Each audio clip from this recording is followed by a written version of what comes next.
Nous voici dans le département du Bas-Rhin. Cerné de basses collines et de longues terres agricoles, Hunspach, un petit village de 700 habitants, saura vous charmer par l'élégance de ses bâtisses, de ses ruelles paisibles, de ses jardins fleuris. Mais aussi par l'authenticité de ses habitants, leur sourire franc et sincère, leur accent si particulier. Attention, c'est très important. En alsacien, on ne prononce pas le village Hunspach, mais on le dit en alsacien Hunspach. La famille de Nicolas est installée dans le village depuis 4 générations. Et du haut de ses 21 ans, il mesure pleinement sa chance. C'est un village solidaire, très chaleureux, un village calme, paisible et rempli de joie. Et c'est vrai, la tradition est quelque chose auquel on est très attaché. C'est important de ne pas les oublier parce que finalement, ça reflète qui nous sommes.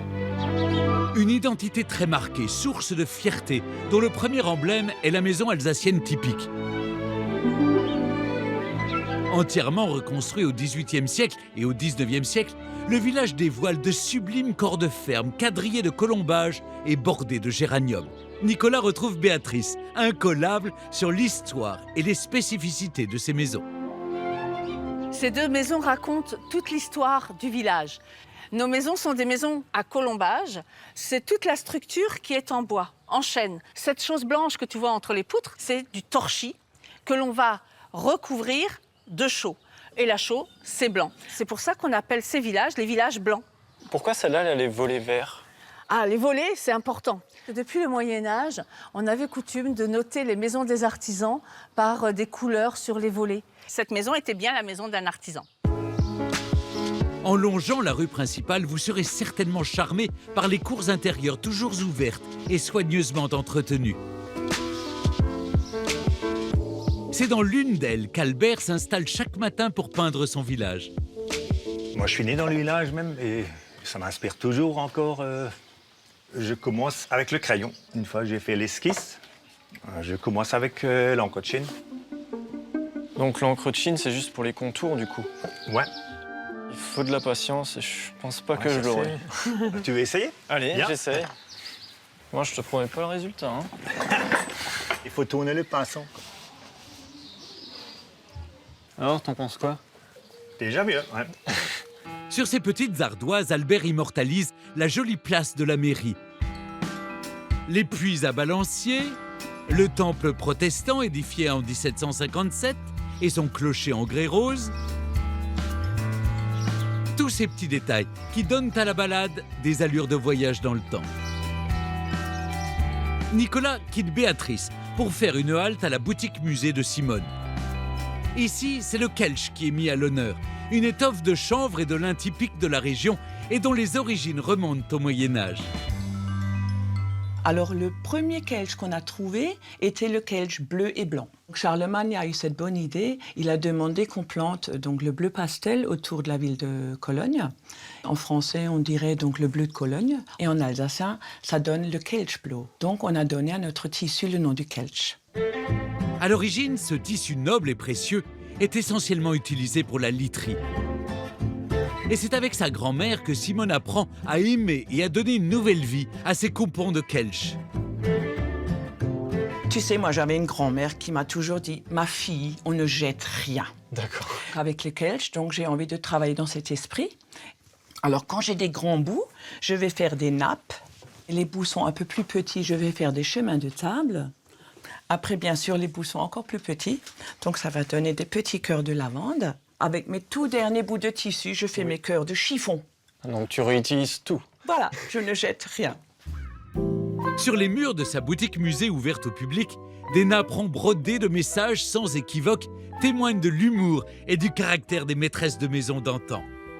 Donc, il y a marqué « Mon cher mari reste à la maison, sinon je vais m'en chercher un autre. » Mais je pense qu'il n'est pas allé très loin. D'accord. En quittant le musée de Simone, longez la rue de l'Ange. Vous serez intrigué par les fenêtres aux vitres bombées typiques du village et vous pourrez voir Marguerite et Doris en plein ouvrage. On tricote les bonnets traditionnels, ça s'appelle des Marschallskappler en allemand et c'est des bonnets qui datent du XVIIIe siècle. Puis on met des petits rubans là sur les côtés, les deux pour les hommes mariés Et un seul, c'est pour les célibataires. Ça fait 50 ans que je tricote, alors je ne laisserai pas tomber. À Hunspach, le savoir-faire des anciens est sacré. Il se perpétue avec l'entretien des maisons, soigneusement restaurées d'une génération à l'autre. Aujourd'hui encore, l'enfilade de ces bâtisses blanches, toutes identiques, donne au village des allures de décor très romantiques. Nicolas nous invite à présent à la table d'Edith.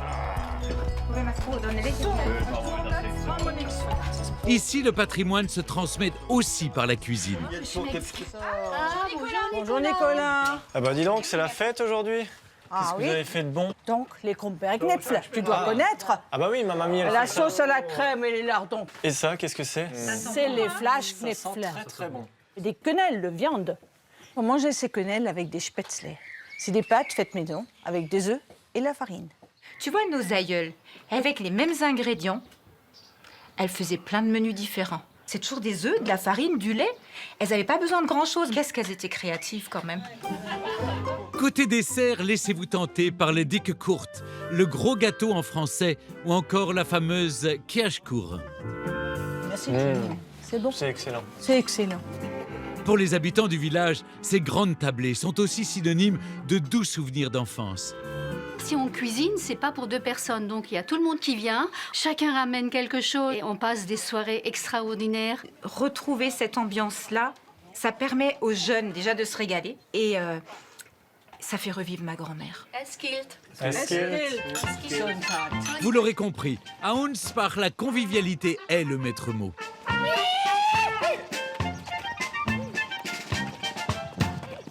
À l'arrivée des beaux jours, tous les habitants endossent le costume traditionnel, se prennent par la main et dansent au rythme d'une valse folklorique et joyeuse. Lors de votre visite, profitez vous aussi de ces bals sur la place de la mairie. Faites une halte historique chez Simone et longez la rue de l'Ange pour admirer les belles silhouettes des maisons à colombage.